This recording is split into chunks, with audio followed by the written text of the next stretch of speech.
Press always asks me, don't I wish I were debating him? No, I wish we were in high school. I could take him behind the gym. That's what I wish. Me. He wants it. I'd love that. I'd love that. Mr. Tough Guy. You know, he's Mr. Tough Guy. You know when he's Mr. Tough Guy? When he's standing behind a microphone by himself. That's when he's... He wants to bring me to the back of the barn. Oh. Some things in life you could really love doing. Our nation has lost... And by the way, if I said that, they'd say, he's violent. How could he have done that? Donald Trump accomplishing something there, pointing out the ever-present double standard that the media applies to different remarks made by Republicans as opposed to Democrats, and also saying basically he would take the plugs right out of Joe Biden's scalp if they were to go behind the gym, the barn, or any other place. We're not looking to take away anyone's hair plugs. We're looking for you to plug into the conversation on America Talks Live. You can call us at 1-877-Newsmax. That's 1-877-639-7629. We continue with our own tag team of sorts, the consultant and the cop. Closest to me here on the anchor desk, Clarence McKee, political commentator, Newsmax insider extraordinaire, and the president of McKee Communications. And a little further down the anchor desk, the robust, retired Florida police detective, Tom Whatley. Yes, so I'll go to you first, oh robust one. Who would take that little tete-a-tete between Biden and Trump? I just posted on social media today about this, and I do believe Donald Trump has ring experience with the WWE when he took out Mr. McMahon. So my money is on Trump as far as any fisticuffs. From pugilism to politics of this, I mean, can you imagine where this discussion has gone to have this kind of thing going on? Well, we've seen a lot of other things discussed as far as bad as this. Yeah. I wouldn't want to see that kind of a match. Well, we'll just match wits with you at home by taking your calls, and we're going to begin at 1-877-Newsmax with one of my constituents, or perhaps was in earlier years, to Mesa, Arizona for Christine. Christine, welcome to our program. What's on your mind? Well, I'm a person of color, and this is to the African Americans. Don't let the Democrats use you. That's exactly what the Clintons are trying to do. Then they throw you away. Listen to what Trump is saying. We will be in war if Hillary Clinton gets in. They're nothing but a bunch of thugs. Listen to what this man is saying. African Americans, don't let him use you. Vote for Trump. He is for you. He will help you. God bless Donald Trump. And God bless you, Christine. It's good to hear from folks back home in Arizona. And you hear Christine with that unequivocal, passionate message for Trump. There's another African-American who supports Trump. I don't know how many people she's told that. But in Christine's state, in your state of Arizona, Donald Trump's got a perfect issue in this Obamacare fiasco. In Arizona, the rates have gone up, the premiums, 116%. In other states, sky high. So your state's a good example of why he should be jumping all over that. The big lie that only Democrats supported. You keep your doctor, keep your health care program. And it's affordable, Pelosi said. Yeah, all a bunch of totally, snake oil. Oh, gosh. Or something worse. I hope they get it. Yeah, you know, it's interesting. You mentioned that about Arizona, and it bears amplification.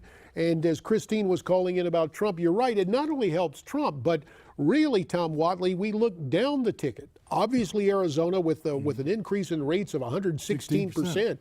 It's ironically, John McCain may benefit from that. Yeah. There's a little past history there, but we'll just get right over that.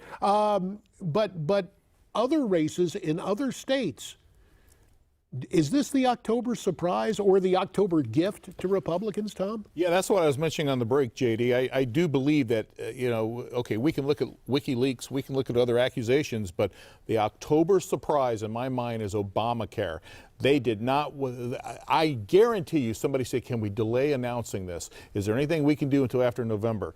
But no, it came out, and this is going to be a real strong point when people are on the edge of the fence, and they're either going eeny, meeny, miny, mo, and then they're thinking about that letter they got when their insurance premiums increased. And you know what's even more important, talk about down ticket. You got 4 to 5 seats that are toss-ups. One of them is Indiana. Birch Bayh, as we mentioned before, was the big Obamacare guy.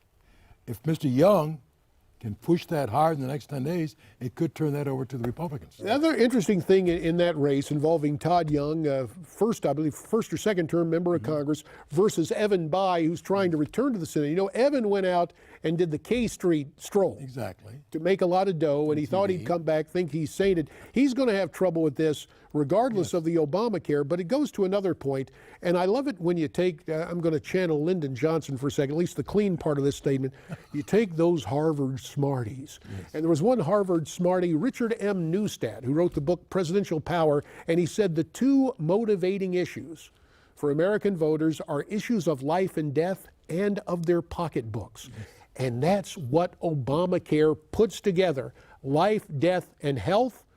And then, of course, your pocketbook, and now your lack of wealth with that triple-digit increase out in Arizona. Hey, let's get back to the phones right now at 1-877-NEWSMAX, 1-877-639-7629 to New York, where Corey is standing by. Corey, I understand the whole Newt-Megan discussion is on your mind.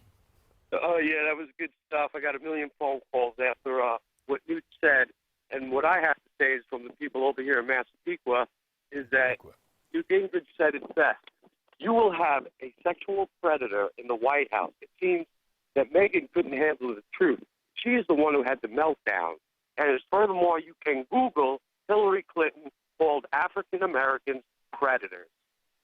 You can Google it. It's a fact. Well, we will check that out, Corey, and we appreciate that call. And I just got to ask you before we let you go, Corey, what's it like to be essentially in Hillary's backyard there in Massapequa? Or am I right about the geographical location there? JD, let me correct you. I figured you were going to correct me. Okay. This is Republican. Oh, good. Okay, it is Republican. We support Mr. King. We are fully with Mr. Donald Trump, 100%. We would follow him to hell. Well, hopefully we won't be heading there, because a lot of us think that would be where we go if Hillary's elected. Corey, always appreciate your input, sir. Thank you very, very much for your call. Gentlemen, there's another topic that is one of these stories that, again, because of a clear and abiding double standard, we don't hear much about, and that is the latest development in that firebombing of the Republican headquarters in Orange County, North Carolina. David Ashley, the chairman of that county Republican Party, told Breitbart, and we have the quote we're going to put up on the screen, after the ATF finally let us in, I said, "Why did you start painting over the graffiti?" I know it said Nazi Republicans, but I don't know what else it said. I asked 4 times. I got a real dirty look like, who are you to be asking these questions? And our parent website, Newsmax.com, is reporting that the Associated Press has had some word from schools across the country that they're planning to close for Election Day for fear of possible polling place violence. Clarence, especially the second story, you know what I think when I see this? Sorry, it's the old political candidate in me. If you close the public schools, it allows the teachers' unions, who aren't satisfied just with indoctrinating your kid in the classroom, to have a day off to go out and involve themselves in what they might call volunteerism, what I might call a little pestering of people at the polls, or perhaps other, pun intended, extracurricular activities. And taking the students who are seniors who can vote, telling them how to vote as well. This whole thing, by the way, with North Carolina and the bombing, it shows the corruption. Let's assume for a minute that a Democratic headquarters have been bombed, or a black church.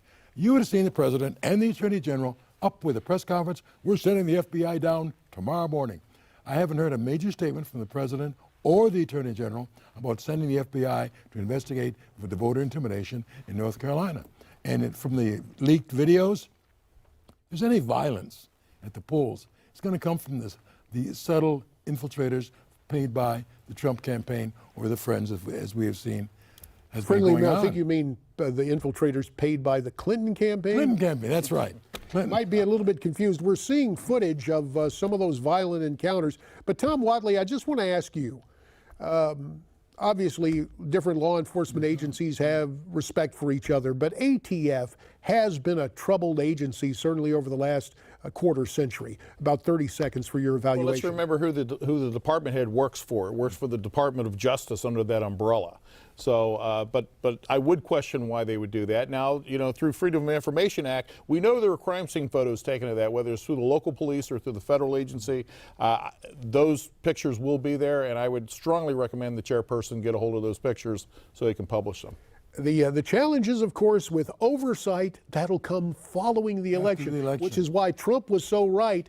They should have gone back and held oversight hearings immediately. You wait till after the fact, well, that's closing the proverbial barn door after the horses have gotten out. Listen, guys, time has gotten away. Clarence McKee, Tom Whatley, thanks very much for your time. Always invigorating. When we return, Matt Staver will join us, and we'll have more of your calls here on America Talks Live. So stay with us.